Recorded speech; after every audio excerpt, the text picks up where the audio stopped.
Hello and welcome to Pompey Talk in partnership with Jan Lee. My name is Mark McMahon, and joining me in the studio today to preview tomorrow night's game against Exeter is sports writers Jordan Cross and Steve Wilson. Steve, I'll start with you first this time. Another important game for Pompey tomorrow night, and one you'd hope to win. As I've said before, this in previous chats about the Pompey season, the fact they should be looking to win every home game this season. Really, that's not going to happen, obviously. But there is no team in League Two that they should be fearful of or worried about or try and change the way they play. They played against Exeter already in the Johnson Paints Trophy a month ago. Very different team, very different occasion. I mean, it was pretty clear that Paul Cook's priorities were elsewhere. So this is the game that's obviously more important at home against an Exeter side who play the right way. And we'll probably get onto this, but I don't envisage them coming here and defending and just that's all they do. I'm sure they will have to soak up some of the pressure, but I expect them to play their part in a decent game.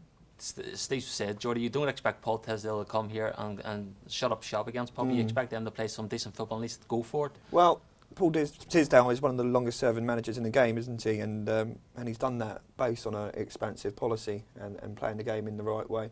Let's be realistic, they're not going to come and be gung-ho and sort of playing this really beautiful, expansive game. They've got to be pragmatic, but I would say they're not going to park the pass because of that philosophy. So I'm looking forward to the game. Speaking to a few of the players after the game at the weekend, they expect the same. They say that that Exeter play brilliant football, is how Jayden Stockley put it, and that when they do come down, that he would expect them to do the same. But you do get surprises, and I'm sure they might have one or two tricks up their sleeve. But no, it's an occasion that I'm looking to. But all about Portsmouth really, and there's a real chance if you look at the games that Pompey have got coming up on the horizon, really to put a stranglehold on things in this league. I mean, the next 4 or 5 games, you look at, I think 4 of the next 6 are at home. At home, yeah. And that's, I know Pompey in a way are kind of more suited to playing away when teams do park the bus. Yeah. But you can really go out and put a statement down and really kind of get hold of things. What are you saying? He gives me stick for cliches, and he's come up with part of the bus about 15 times. But it's worth remembering. The Exeter game was this was the Jeb Wallace game, wasn't it, last season? It was, wasn't it? Where he missed the pen and then scored the last minute. Right, that's right. And it's worth remembering in the run up to that winner as well. Tisdale, he got a bit of criticism because he gave the ball back quickly to Pompey, didn't he, for the throw-in? That's right, yeah. So he's not one to have his team's time wasting and things like that. So it's worth. He had to answer questions about that afterwards, didn't he? Yeah, he did. Yeah, but he said, he said something like "shoot me," didn't he? If I ever try and time waste in a game of football, something like that. Shoot him for some of the clobber that he turns up in. Remember the wax jackets? I thought you took his lead in that there. But no, you don't want to sort of preempt it too much, but I don't envisage a game where some of the games we've seen this season where it's very stop-start and the goalkeeper's wasting time in the first half. Well, I mean, how many times have we seen keepers getting booked in the first half for time wasting this season? Exactly, so. Yeah. Well, I'm going to ask you to pick your starting 11 for this here game, but before I do, no doubt, without wanting to preempt you, will Gary Roberts be in that there starting 11? He had a great... Yeah, he would for me. I would only make the 2 changes to the team on Saturday. We're not sure about Adam McGurk yet, whether he's going to be available. So I'm suggesting he probably won't be if you do. Are we going to agree on a team here, Steve? I think I don't know. We'll see. The only change, Michael Doyle is available again. Yeah.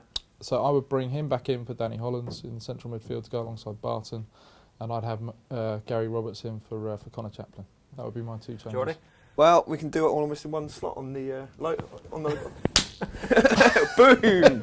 We are in total agreement. I don't know how I feel, but I feel a bit grubby actually. Yeah, I would. But that is the same starting 11. I thought he might have gone for taking Barton out instead, but I would keep Barton. I like Barton. Well, we were kind of cooing over him at the game because the way he kind of just ticks over. Yeah. Speaking to a few fans, they weren't so impressed with him. They think he holds onto the ball a little bit too long, but I like that. The fact that bit of class, I think. Yeah. You said in your match report, Steve, that there was a few lapses in concentration from him. There was one in particular where he just fell over and it led to a counter-attack, but that happens, of course. But if you are that type of player who's a sort of...